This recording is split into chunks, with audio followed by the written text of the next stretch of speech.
Good morning. My name is Mark McCandlish, and for the last 21 years, I have worked as a conceptual artist for a variety of defense contractors. During the course of my career, I've twice had a secret security clearance. In 1988, in November, a college buddy of mine, an associate by the name of Bob Sorenson, informed me that he had personally witnessed 3 flying saucers at a very large hangar at Norton Air Force Base during the course of an air show that was held on Saturday, November 12, 1988. I subsequently called my congressman from that district, a male staff member in Congressman Brown's office, not only confirmed the exhibit, but the fact that there were 3 discs at that exhibit. These discs were hovering off the floor without any visible means of support. They were referred to as alien reproduction vehicles, also nicknamed the flux liner because they used high voltage electricity. This is a diagram that I made based on a sketch that Bob Sorenson did for me in rough form shortly after he had his sighting, and subsequently cleaned that drawing up and made it much more accurate. And that's the drawing that Dr. Greer is holding there now.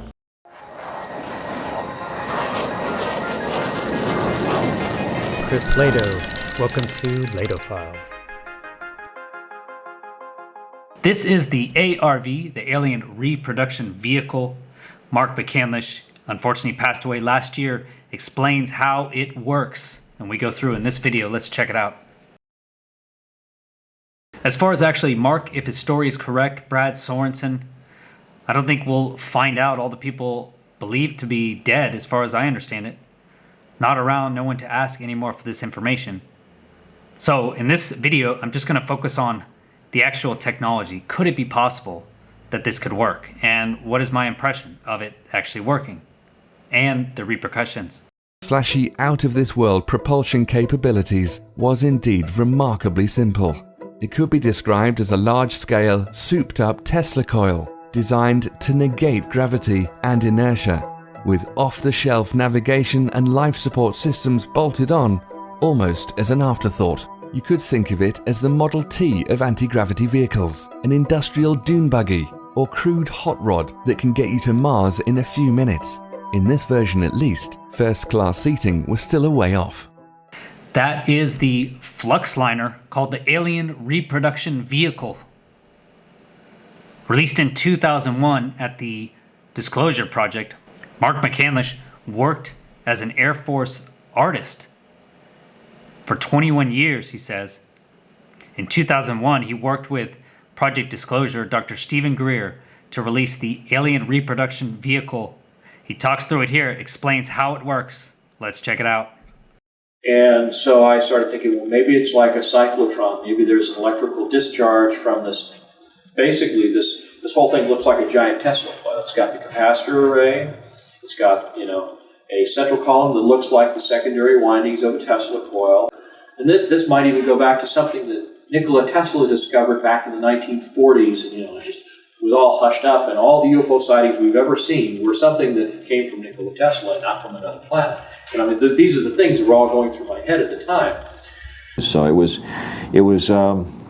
really surprising to find all the different sources that I encountered that seemed to provide useful information as to how this thing was made, how it worked, what its energy sources were, and it was all really fascinating to me, and that's one of the reasons I pursued it. It wasn't because I was, like I say, trying to breach national security. I was just insatiably curious about how these things work.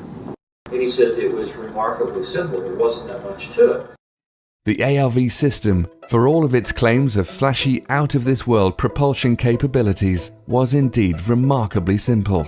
It could be described as a large-scale, souped-up Tesla coil designed to negate gravity and inertia, with off-the-shelf navigation and life support systems bolted on almost as an afterthought. You could think of it as the Model T of anti-gravity vehicles, an industrial dune buggy or crude hot rod that can get you to Mars in a few minutes.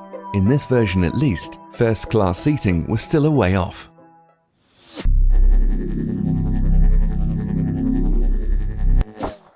From everything I've been able to gather, it helps to understand what some of the components are. there's a large capacitor array on the bottom of the craft. It's in the smallest version, it's 24 feet in diameter. The outer edge of the plates and the capacitor section itself, they're shaved off at that same 35-degree angle. So you have a series of plates that are progressively smaller as you get higher and higher in the stack. And there's 48 sections that are all set up like that. Through the middle of the crew compartment is a central column that's called the amplifier section that's in the middle of the craft. On the very center point of that column is what looks like a large 9-foot diameter flywheel type mechanism. Then around the belt line of the crew compartment is about a 2-foot wide coil of wire that's embedded in the same glass-like material that the capacitor section plates are embedded in. And there's a kind of flange or fairing that traps the top and the bottom surfaces of the coil. You can see that it traps it there and at the top. But in between are a series of explosive bolts that run all the way around the craft. They said above this ledge there is looks like a door out of, your stereotypical cartoon submarine. It has a steel frame that's embedded in the side of this protruded sphere that makes up the crew compartment. And he said, and it had a wheel on it with little spokes that you would turn like an old, Captain Nemo submarine, with the pins that would go out and lock into the door frame. And it had a seal on it so it'd be airtight. And then the ejection seats are mounted back to back. There's 4 of them in the smallest version of the craft, and they're mounted on this central column on a set of rails. In the event of an ejection, the explosive bolts separate the top and the bottom halves of the crew compartment, and the entire outer sheath of the central column pulls away along with the upper half of the crew compartment and the ejection seats. This crew compartment sphere can actually function as kind of a rudimentary re-entry vehicle coming down through the atmosphere, and then once you get, say, below 14, 15, 16,000 feet, the thing will pop a chute out the top, and the ejection seats drop off on these rails one by one, and the pilot can drift down in a parachute or with a parachute. That's Mark McCandlish talking about the ARV, man, explaining everything about it. It seems to make sense, right? So basically on the bottom is you have all of this is a giant capacitor. What is a capacitor? Tesla calls it a condenser, okay? It just condenses energy. It's like a big battery, okay? It's basically a battery, essentially, okay? And then you have a secondary coil, okay? So we talk about a primary coil. This giant capacitor down here could act as your primary coil, which will go to another secondary coil that's wrapped inside of here, okay? And we'll go to that in a second. That's really Tesla coils. In order to understand, I think, how this could possibly work, you have to understand a little bit about Tesla coils, which I learned about. It's interesting. Check this out. A resonant circuit is made up of an inductor and capacitor, which, as we have seen in previous episodes, are components capable of storing energy, although they do it in a different way, the capacitor with an electric field, and the inductor with a magnetic field. I think this is a key point of Tesla's technology, okay? It's very simple. It combines a capacitor with an inductor. Okay, this is Nikola Tesla's signature right here. This is actually on Art of Transmitting Electrical Energy Through the Natural Mediums. This is how you can transmit energy through the earth. Through the earth. That's a giant Tesla tower. We'll be talking about that later. But Google patents, you can find all of these patents. This was in 1902. But this right here, from a previous patent of Tesla's, what do you think this is? Is basically a Tesla coil. It's a capacitor and an induction coil. We could look at it here. Looks pretty similar, right? The effect of connecting these two components in a closed circuit is that, in theory, we could keep an electric current flowing cyclically indefinitely. Let's suppose that initially the capacitor is charged. Being in a closed circuit, it will start to discharge, and by doing this a current will go through the inductor, which will start to form a magnetic field. But when all the charges of the capacitor have been used, this magnetic field will begin to lose its strength, inducing a current in the opposite direction and recharging the capacitor until the inductor loses all its magnetic field, starting the cycle again. So basically this capacitor works on electric charge, right? It's storing electric energy. And this is basically storing it as magnetic energy, in a sense, if you think about it. Those are both halves of electromagnetic energy. So when you add energy to this system, now it will just go back from electrical to magnetic, electrical, magnetic. And it could go forever, whatever energy's in there, except you're going to have resistance. You're going to have friction power loss along these wires, right? But imagine you had a superconductor. Or imagine you had a plasma in here, some sort of plasma gas that you could actually keep the energy, the electrons flowing around and not lose any energy in this process now. Think about that. Now the energy will stay in that system, wouldn't it? Now you can just keep pumping more and more and more energy into that system, right? Until I guess it blow out all your components. But just think of that. This is the general idea for a Tesla coil. Clearly, in the real world this is not going to happen indefinitely because the circuit itself has a resistance which will gradually slow down the electron movement. But this does not mean that we cannot benefit from this behavior. A resonance circuit has two great benefits. The first one is that even when they can't hold energy indefinitely, they can do it for a certain period of time, although losing strength in each cycle, something similar to what would happen in a pendulum which just by pushing it once, is able to keep oscillating at a regular frequency. And also like a pendulum, if we push it periodically at the exact moment, we can amplify the end result, even though we are only applying the same amount of force that we had initially used. The second benefit of resonance circuits is linked to the fact that they have their own frequency at which they oscillate, which is defined only by characteristics of its components. That is to say, the inductance of the inductor, and the capacitance of the capacitor.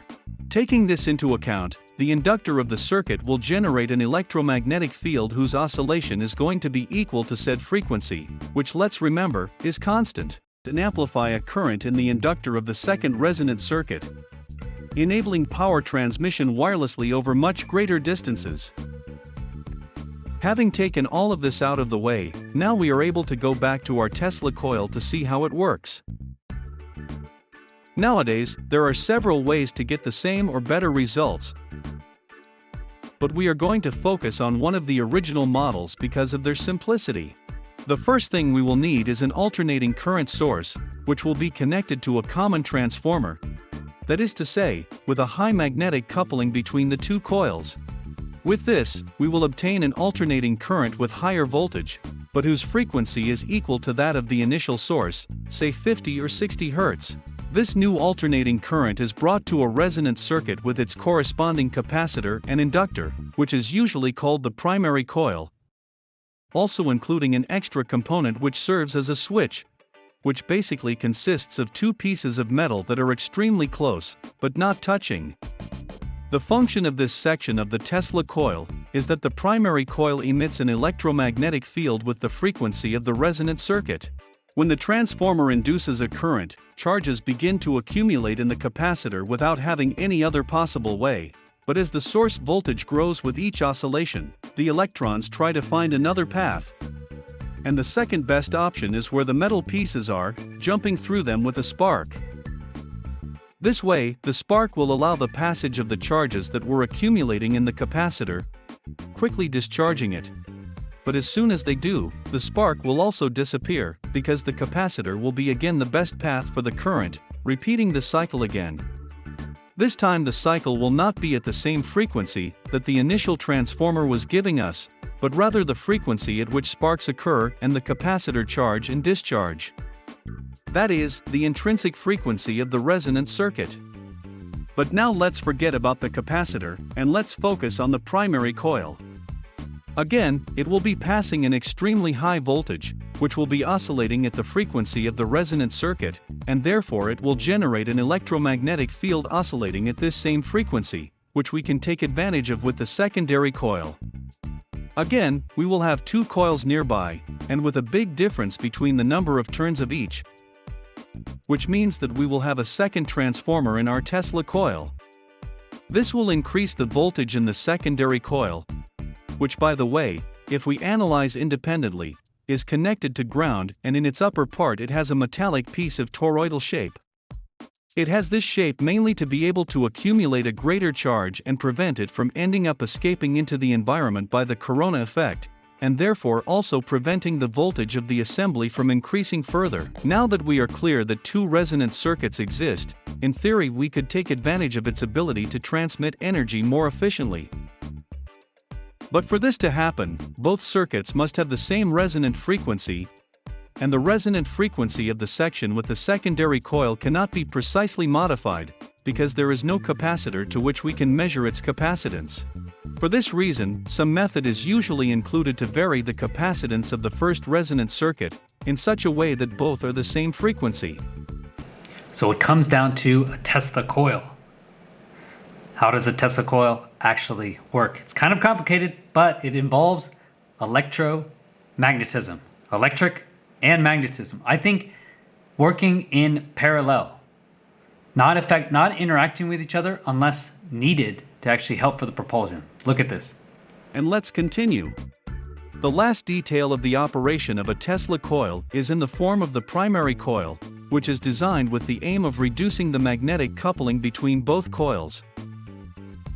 In practical terms, this means that when a voltage oscillation goes through the primary coil, the secondary coil will generate a higher voltage for the difference in the number of laps between both coils. But it will also continue to oscillate, even if the primary coil stopped working. So you can keep adding energy to the system, right? The primary coil on the bottom will just interact with the secondary coil that's wrapped many more wraps tighter and will actually amplify the effect, amplify the magnetic field. So now, could you use this to actually propel the craft? The secondary coil is the pendulum and the primary coil is the force that pushes at the exact moment. In this way it is possible to generate a much higher voltage than the one that had been started and which is also oscillating at the resonant frequency. Now that we fully understand how a Tesla coil works, let's get back to its goal, transmitting power wirelessly. So that's the actual Tesla coil part of it. I think that creates some sort of intense magnetic field. What is the point of that magnetic field? First, let's talk about the other part that Mark mentions is the Biefeld-brown effect. The Biefeld-brown effect. He thinks that is actually how it works based on the angles. From everything I've been able to gather, it helps to understand what some of the components are. There's a large capacitor array on the bottom of the craft. It's in the smallest version, it's 24 feet in diameter. The outer edge of the plates and the capacitor section itself, they're shaved off at that same 35-degree angle. So you have a series of plates that are progressively smaller as you get higher and higher in the stack. And there's 48 sections that are all set up like that. Mark says later on that he thinks this is due to the Biefeld-brown effect. He says that in the actual Jimmy Church interview. The Biefeld-brown effect is an electrical phenomenon that produces an ionic wind that transfers its momentum to surrounding neutral particles. It describes a force observed on an asymmetric capacitor, when high voltage is applied to the capacitor's electrodes. Okay, so this means if you have in a capacitor, right, you have a larger electrode and then you have a smaller electrode, you get kind of a movement. Okay, you get essentially like a force, if you will, kind of like a focusing based on, I guess, magnetic fields inside the capacitor. This does create a force. This satellite is actually using this force. Tiny satellite uses Earth's magnetic field to generate thrust. The student-built CubeSat will harness the laws of electromagnetism to remain in low Earth orbit without thrusters or propellant. How it works. Once in space, the students plan to keep the tiny satellite named Mighty 1, Miniature Tether Electrodynamics Experiment 1, in low Earth orbit without thrusters or propellant. Instead, it uses the Earth's magnetism to provide propulsion. Solar panels affixed to two CubeSats generate electricity which passes through a connecting wire, right? So you're moving electricity through a wire. What does that create? A magnetic field. As the CubeSat orbits Earth, the ionosphere completes the circuit. So the ionosphere is that outer ionosphere protection of Earth, right? The ionized layer of Earth. This CubeSat, hopefully, will actually interact with that. So it creates its own magnetic field completed through supposedly the ionosphere, but that magnetic field created through that wire from solar energy will move the craft. using this what's called ionic wind. Okay, but in space, where do these ions come from? Are you creating it?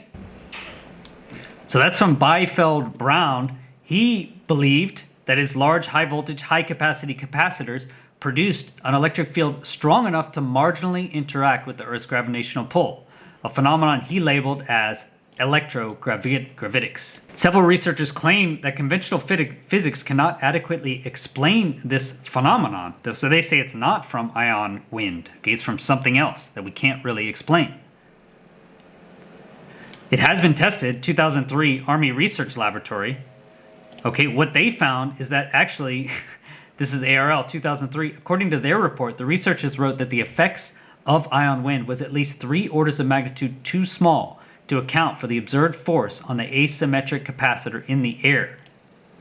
So that was in 2003. They said that actually they found ionic wind did not account for it. Ionic wind is what ion plasma thrusters use. You know, they ionize some gas or some material, and then using magnetics now they can thrust it out the back. Okay, this is how an ion thruster works. That ion going away is an ionic wind, something shooting away. Biefeld-brown, or however you say it, Biefeld-brown, basically is saying that he thinks he found something else. There's some other force in there. Actually provides a magnetic force. So how does it propel itself? McCandlish talks about a homopolar generator, this ring right around the middle.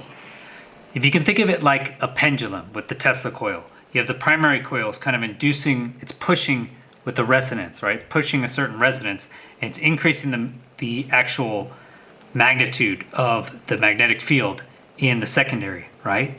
So as that's increasing, it's interacting with this outer ring of coils.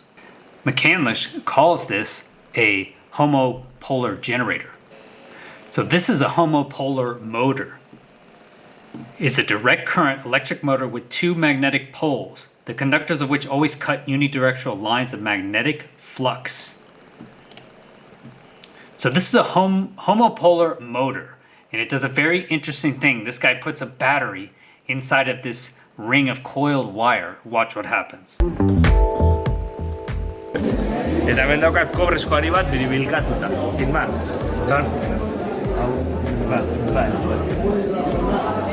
Dardarra egiten badu, 50 bat. Beraz, txarto sartu duzula, bale? Bakarrik, Juan? Bai. Bueno, ataskatzen da. So look at that. That's just a coil of wire. But the magnetic field from the battery interacts with the coil of wire and actually shoots the battery around. Okay, so could it be the other way? Could you have like the coil of wire inside and you're creating this giant magnetic field using this Tesla coil? You can see it here. You can make a simple do-it-yourself homopolar motor, right? Just with a battery and a little cable. And this will actually spin now. It says it'll spin. So there's a moment being created. The magnetic field is interacting with the screw tip acting as a bearing. What's even cooler is guess what else uses the same technology is a railgun. A railgun is a linear motor device typically designed as a weapon that uses electromagnetic force to launch high velocity projectiles. Think of that. Electromagnetic force, right? You're just using that force. So the basics of a railgun here. The railgun in its simplest form differs from a traditional electric motor in that no use is made of additional field windings or permanent magnets. This basic configuration is formed by a single loop of current and thus requires high currents to produce sufficient accelerations. So look at that. It's so simple, right? And you don't need permanent windings. So that means it's not necessary as the part of the system. So could you isolate it? Could you have your Tesla coils basically 90 degrees to this or some orientation that it doesn't interfere, but it can only increase into the system? As I already mentioned, if that cable between the conductor and the inductor in that Tesla coil, if that is a superconductor or you have basically no loss, now you will have no loss of energy in the system. You can just keep pumping more energy into it, just pushing it a little bit more each time. So now imagine that's what happens here is you have the right-hand rule. So you have the current coming in here through a magnetic field. Okay, the magnetic field accelerates the projectile along these rails. This is the force you see here. So that's why you have rails, okay? Basically one loop of wire. That's all it is, one loop of wire. But you can accelerate this super fast using these electric currents and the magnets. You can create a very, very large force. So that's the idea. Could that be happening here? Could somehow you have the mercury inside acting as some sort of cable, right? If you can imagine that cable there of the railgun. But now you can turn that on and off very quickly. You can change the polarity. I would assume if it's ionized, now with the plasma, you can change it plus minus plus minus. You can change the field very quickly. An AC current, you can apply an AC current, right? Some sort of AC. If you're spinning very fast, you get that spinning very fast. Now you can turn it plus minus plus minus plus minus plus minus. Now you're creating a large magnetic field. Some sort of field, right? You could do something. Mark mentions in here is also some type of possible mercury vapor engine, a vortex engine, some type of vortex engine, basically running through this metal cylinder here, okay, which is where the Tesla coil is. Now, what could that be? A vortex mercury engine. What would that imply? So mercury is actually a very, very interesting metal. First, it's a semiconductor, essentially, which means it can be ionized. Okay, so we can magnetize it and ionize it. So here, it's magnetic as a metal. So you can spin it in a vortex. Look at that. That's with liquid metal mercury. Now imagine we had that in a gas, in a vapor. And imagine we can ionize it, which means now we can electrify it. Now we can provide current through it, and we can change that current, can't we? Is there a way that maybe we can make it positive or negative? In either way, we can create a plasma. We can create an ionized plasma, fourth state of matter. Nobody really knows much about it, but you can ionize mercury. A mercury vapor lamp is a gas discharge lamp that uses an electric arc through vaporized mercury to produce light. And they've known since 1926, there's a research article, ionization of mercury vapor as a function of the intensity of exciting light. So you can actually ionize mercury vapor by just hitting it with light of wavelength 2536, what is that, angstroms alone.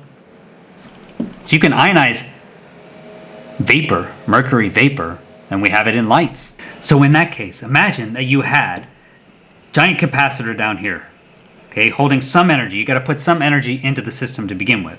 But then it goes to a primary Tesla coil, creating a resonance frequency, up into a secondary Tesla coil, creating a giant magnetic field, okay, that's interacting with this coil out here and generating some sort of energy. Okay, for what purpose? Not really sure. Okay, but inside here, let's say you have a ionized mercury gas. Okay, basically lining this tube. We've seen that before on the Pais patent, Salvatore Pais. I'll go in that after this in a second. But imagine that you have some sort of ionized gas in here of that mercury just spinning. Okay, spinning. Now, what is that going to do? If you have plasma, which effectively will be plasma. It's ionized mercury, will be plasma, neon gas essentially, will be plasma. Now you can it's magnetized and you can electrify it. So now we can send electric current across that. So what will that do? Will that make 0-point energy as Mark McCandlish suggests? Okay, this is Salvatore Pais's patent from 2016. You go to Google Patents, all of this is in there, including Nikola Tesla's amazing patents as well. This is Pais's craft using an inertial mass reduction device patent from 2015. Okay, I've covered this patent in another video on this channel, if you want to check that out. But this craft using an inertial mass reduction device essentially taps into 0-point energy. It's what he says, the vacuum of space, plasma vacuum, quantum vacuum. Is what he actually talks about it. And really, how it works is you have a craft using an inertial mass reduction device, which comprises of an inner resonant cavity wall. So that's this thing, this inner resonant cavity wall, an outer resonant cavity, and microwave emitters. Okay, so generally, you're going to create two electromagnetic fields, propagating fields. The electrically charged outer resonant cavity wall and the electrically insulated inner resonant cavity wall form a resonant cavity. Okay, that's in here. This is that resonant cavity. In here, he puts in, guess what? A gas, right? The microwave emitters create high-frequency electromagnetic waves throughout the resonant cavity, causing the resonant cavity to vibrate in an accelerator mode and create a local polarized vacuum outside the outer resonant cavity. So basically, that's how Salvatore Pais thinks this could work. And from what I understand, my basic understanding of it is that you're creating two opposite electromagnetic fields. You're propagating two electromagnetic fields, okay? And you can coordinate these, the right RPM, you get the right frequencies, right wavelengths, now they can interact, and they will interact in such a way to enter a local polarized vacuum outside the resonant cavity wall of the entire craft, okay? And it will put this whole craft into some local polarized vacuum, and it will now weigh 0, so it'll weigh nothing. And if something weighs nothing, and now you induce an ionic wind, even if it's of any force, right? If it weighs absolutely nothing, now that ionic wind, using that Biefeld-brown effect, now that could actually push the craft. That could push the craft at very, very high speed, right? If it weighs effectively nothing. The final point Mark McCandlish relays is that as it's traveling, okay, it's traveling this way. So straight up, essentially, is how it travels. As it's traveling, the shape, right, of these capacitors, the wires, as they're pushing through space and time, however it works now they will actually gain more energy. So the faster this craft goes, the more energy it has to use to go faster. And that's how it can go faster than the speed of light, is what Mark McCandlish says. This is one other crazy Tesla patent, was the apparatus for the utilization of radiant energy. If you look at this now, basically any conductor, anything, electrons, any conductor grounded to the earth, if hit by sunlight, will create electricity. So similar to the voltaic effect. But what if it's from a different perspective? It seems like this is just completing a circuit. Tesla also said in these patents that he basically says that the sun is of a positive electrical configuration and the earth is a negative. So could we just be in a plus-minus relationship with the sun? We're electrically connected actually to the sun, where the light comes from the sun, hits us, and then we're just grounded to the earth. Maybe it somehow completes the electrical connection, and that's why we create a photon. Something, I don't know. Seemed like an interesting patent. Crazy stuff. Going back to Nikola Tesla patents, very interesting to read. Those patents are awesome to read. I recommend just typing in Google patents, go and start snooping around. It's super fun. Hope you guys enjoyed this video. The ARV, if that is legit, okay, imagine this. Imagine you have high energy here. What is a Tesla coil very good at? Offsetting electrical energy, offsetting beam energy. So could the ARV be the same craft that Bob Jacobs saw take down an ICBM? You know, what are Tesla coils good at is offsetting electrical energy, right? Beam energy from the center of the craft, what he said. Basically from here, the bottom of the ping pong ball is where it shot the energy. Mark McCandlish says that this technology goes back all the way to almost 1964. That would mean they had it back in Kennedy's time. Could this have been the vehicle that took down the ICBM using the laser beam technology, right from the center? Tesla coils are pretty good at shooting off laser beams. So flying up there, shooting an ICBM down could have even been believable back decades ago, as Bob Jacobs said, happened. What do you guys think? Let me know in the comments. I try and read all the comments. Smash that like button if you did like this content. Subscribe for future notifications. And go to patreon.com/Chris Lato to get special backstage benefits. I send out exclusive videos on there and get great advice from my patrons. Thanks so much to you guys. And thank you for watching this video. Have a great day. Peace.